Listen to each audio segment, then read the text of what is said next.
Energy, power, and motion. A fragile environment, immunity. Note, I have missed 1 week, so here it is, a bit long. Enjoy. Greetings, beautiful souls who graciously take the time to delve into my thoughts amidst the chaos that surrounds us, both internally and externally.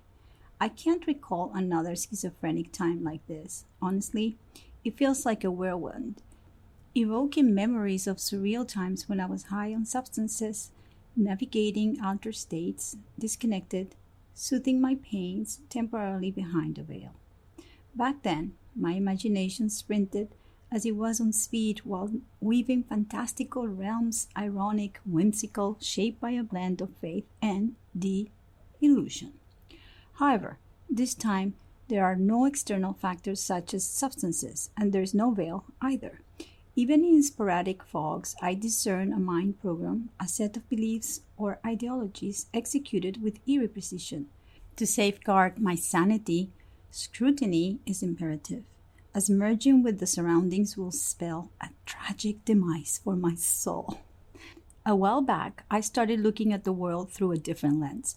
Moving around the spaces created different vibrations as I started resonating at different frequencies. Pinpointing the exact moment this shift occurred proves elusive, yet I can trace one such activation for change to around 9 years ago, precisely on December 19, 2014, when I severed my 18-year partnership with my second husband, a complete nodal return in the Libra Aries axis, now mirrored in its opposite. The focus on the we are, I am dynamic, then drove me down the rabbit hole of asking myself just one question. How can I have leverage and relate to others if I ignore what my needs and values are? And so it began then, my journey of emotional maturation and emancipation. 9 years may feel like a whole lot, but in my case, I have been liberating myself in a moment-to-moment manner. But time is both non-existence and a continuum, and as souls, we are navigating a materialistic experience with a lot of privilege that at times grounds us too much in matter. The densities needed to practice evolution through mutation, while there are rough angles that show up as limitations. There are times that the energy seems to flow, supporting decisions and giving a feeling of being one with nature. Both instances are necessary in this duality. Power is often misconceived as possession or acquisition, tethered to value. In truth, it's simpler exerting effort, a proof of work that catalyzes transformation, altering states of materials. Power demands effort, and effort is the application of energy. Ever felt powerless? What does that sensation entail? Perhaps it's a disconnection from the intimate dance of confronting fears and allowing a process of becoming. Can effort exist without movement? Can energy be conjured from nothing? The answers resonate in the negative. Perception spans a spectrum with quantitative expressions of energy. Picture musical scales divided into fractions. It's akin to the range of colors perceivable, a mere angle of the complete spectrum. What our eyes grasp is but a fraction of this vast energetic totality. Under and beyond the hue cycle lie the ultraviolet or the infrared. They exist in the invisible spectrum, yet their existence can be traced as vibrations beyond our perception. This is called qualitative energy. This energetic totality converges to the radius of the emanating light from the core. Ratios contribute to the creation of harmonic relationships. They compare quantities within the same frequency, creating harmony in a vibratory space. In instances where dissonance arises and impedes mutation, transference becomes the action that carries over into a different mutative dynamic, jumping onto another state. Human action directs the energy to the power of the I am. What sets in motion is the capacity to embrace the individuated state. While these days, either speaking up or not complying may seem extremely risky to the survival of the individual, it is perhaps the most important gesture or practice and principle one has. Quote, "We are the temples of experience. Science defines energy as the ability to produce some effect. An effect needs somebody to be affected. We build a physics of quality where the human energy system is the measure and device of everything." Ibrahim Karim, Biogeometry. An event emerges and is set in motion. An event emerges and sets in motion the manifestation of life force in two distinct ways: spontaneously through natural radiation, emanating, and intentionally through directed release, emitting. To grasp the intricacies of energy quality, imagine colorless light passing through a prism, creating varied angles and colors. This analogy extends beyond the visible spectrum, akin to musical notes producing sound beyond audibility. Sensory scales, color, sound, and touch interchange in a vibratory level. This interchangeability allows the measurement of sound, touch, taste, angle, and shape through resonance with a repetitive color scale. Perceived effects within sensory ranges, color, sound, touch, and taste, smell originate from abstract energy qualities. Unperceived effects beyond sensory ranges operate subconsciously, measurable with radiesthetic instruments calibrated to the color scale. Quantifying the quality of energy as it travels beyond our senses poses a challenge. Tools like pendulums, dials, and emitters are instrumental in this exploration, offering a glimpse into the uncharted realms of energy measurement. Beyond is a picture of my new instruments. This is part of my biogeometry tools. Clearing and charging trays, dial, and three types of pendulums: the BG16, the BG28, and the IKUP. I am receiving direct transmission on how to make use of them. Duality can only be integrated. Contrast is necessary. It's a crucial element in my perception. Whenever I discern the existence of another or the presence of the other, I initiate my observation ritual. I meticulously note my feelings and assess how external factors, whether situations, objects, or people, influence my emotional state. Am I truly reacting to them, or is it a response to a projection or a memory?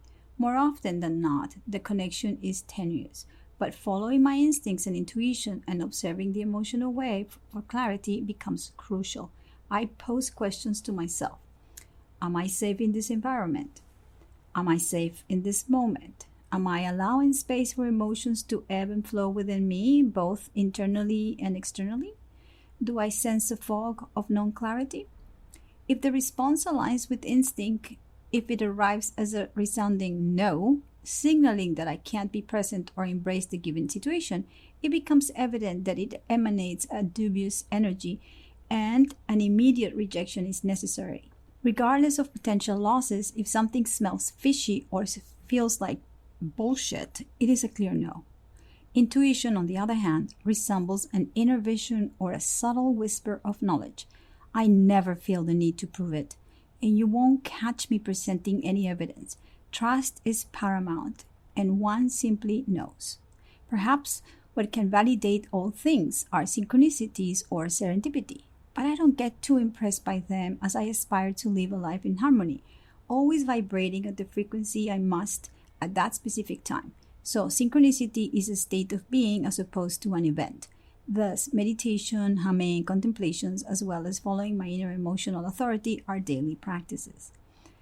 Energy as consent or disobedience. I think of energy not only in the act of exertion, but also deflecting it, as in Aikido, redirecting the flow to make something either concrete or meaningful. The act of rejecting, holding, or embracing requires energy too. Giving or withholding consent involves a certain amount of mental and emotional energy. When individuals provide consent, whether in personal relationships, professional settings, or in context of society, they invest a part of their emotional and cognitive resources. This can involve considerations, evaluations, and the willingness to engage in a particular action or situation. Disobedience is not complying with something that works against your needs, thus a waste of energy. Decision-making is crucial in establishing the way energy will be transformed, as all human actions shape behavior and create culture, influencing outcomes. But how aware are we of the particular elements that penetrate our psyche and slowly, little by little, shape our civilization? Are we, as conscious species that know the value of questioning the status quo, could and would define diverse outcomes? Are we sitting on the side waiting for some person or institution to tell us what to do with our self-ownership, personal property, or whatnot? There is a science for that called praxeology, which provides essential insights into the structure of human civilization, shaping intellectual, moral, and technical achievements and supporting the understanding of the consequences of human actions, a vital tool for decision making, particularly in fields like economics and policy. Individual decisions can also be part of another practice in the process of understanding how energy travels around the body and which energy centers provide a direction on how to respond according to each design. After all, human design, it's the science of differentiation. Las Vegas, inframundo. Here in Las Vegas, amid relentless stimulation, the sensory onslaught can be jarring. The extremes of this city lay societal constructs bare. I spent a few days last week at the unconfiscatable Bitcoin conference, and I wrote this. Remembering my earlier musings on blockchain, there's a link to that as well, as an organism, I'm now drawn to delve deeper, focusing on the heartbeat of the Bitcoin network and the vibrant community that animates it. Is this community a cult? The resounding cheers for freedom echo, but who are these individuals? Nerds, rebels, or visionaries? What draws us to start with is the value in the scarcity of only 21 million coins, mirroring the uniqueness of our individual lives. Time is scarce, hence the value. The net is constructed by an integrity towards a society of sovereign individuals. I can't help but explore the connections between human action, subjective value, and the allure of Bitcoin, how do privacy, self-ownership, and aggression factor into this digital narrative? Emotional maturity becomes a lens through which to view this community. How do these diverse perspectives and motivations coalesce? Is there a collective emotional intelligence shaping the culture? All hidden aspects of the underworld may reveal themselves through relational values. Bitcoin's community invites me on a journey, a path into the elaborate intersections of ideology, individualism, and the shared pursuit of something as elusive as freedom, but concrete in behavior and the choices we make that turn out to be all economic, whether we are aware of them or not. The core of the Bitcoin's network, known as Layer 1, or the main chain, encompasses vital components such as the distributed ledger, network nodes, and the proof of work (POW) consensus mechanism. It serves as the foundation, much like a backbone. Within this layer, individuals act as nodes, actively engaging in the connection and validation of the digital ledger, an analogy to the human ledger, where every action is meticulously documented, leaving a lasting impact.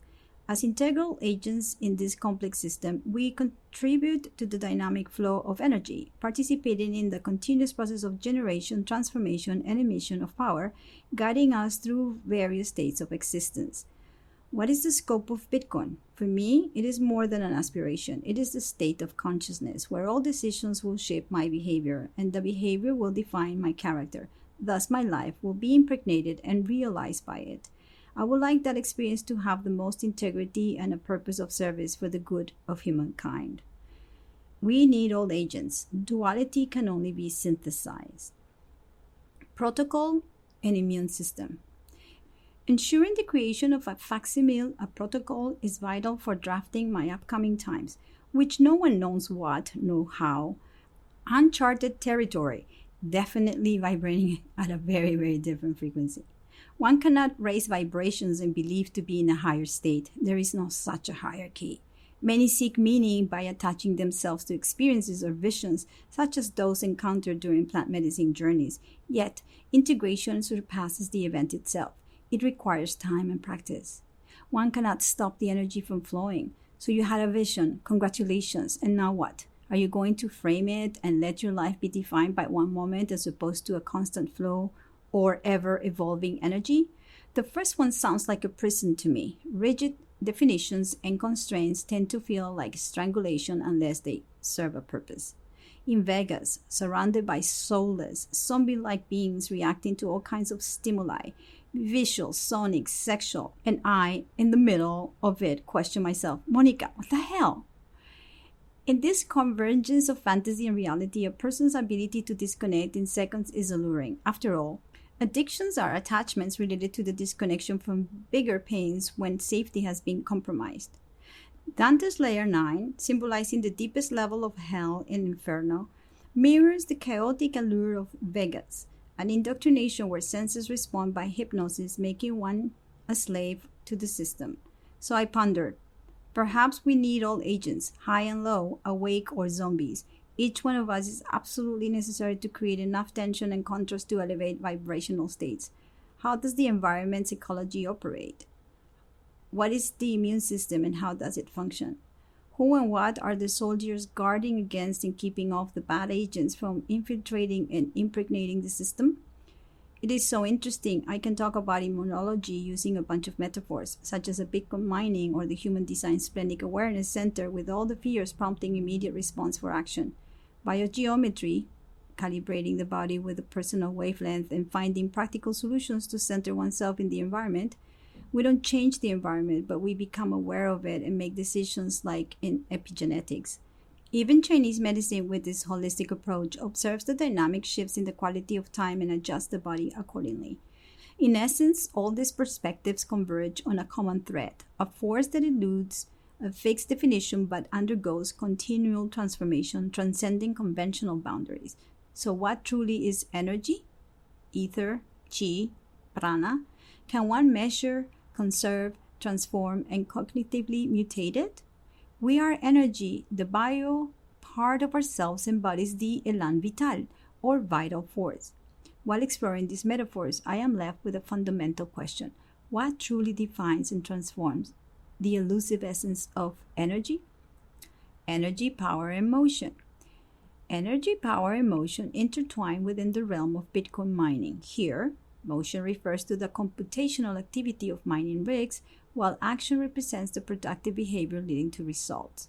Achieving the target hash, whether less than equal to a specified threshold, requires a substantial amount of energy and computational power. This serves as the validation proof in the proof of work concept. The process involves using energy for computational tasks, and power denotes the pace of these computations. The ultimate goal is to solve proof of work problems, earning newly mined Bitcoin as a reward and establishing a connection between power, energy, and the potential to receive payment in Bitcoin. Energy is crucial for the computational calculations, and power is vital for the swift execution of the work, increasing the chances of efficiently solving proof of work problems. Although physical motion is not involved, the concept of motion metaphorically captures the dynamic computational processes within mining hardware. The popular comparison of Bitcoin mining to the creation of Bitcoins correctly links Bitcoin's abstract computational functions to biophysical environments. The energy needed to create a block can, in many cases, serve as a source of heat, or the energy can be produced by natural resources such as volcanoes. In the context of personal decision-making, the metaphorical motion is implicit in the dynamic process of weighing options and arriving at a choice. The energy expended is instinctual, intuitive, emotional, or mental efforts propels the decision-making process forward, akin to the motion of a physical sense. Every thought, instinct, emotion, evaluation, and consideration contributes to this dynamic mental, emotional, or instinctual journey, forming a sense of motion within the decision-making framework.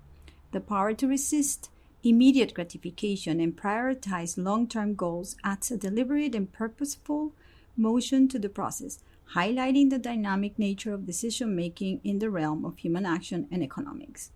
Parallels between the processes of Bitcoin mining and the metaphorical motion involving personal decision-making emphasize the dynamic interplay of energy, power, and motion in both contexts. Quote, on a Bitcoin standard, bureaucracies go bankrupt. They cannot grow into the abominations we see around us today, in which useless idiots work bullshit jobs just to pretend like they are doing something when in fact they are leeching.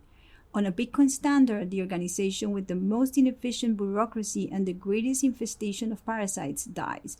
It does not live long and prosper. This is the inherent natural advantage of an economic standard rooted in reality, one which exists as a proof of work, one which is time incarnate, energy, money. The parasite cannot survive, let alone thrive in such a place.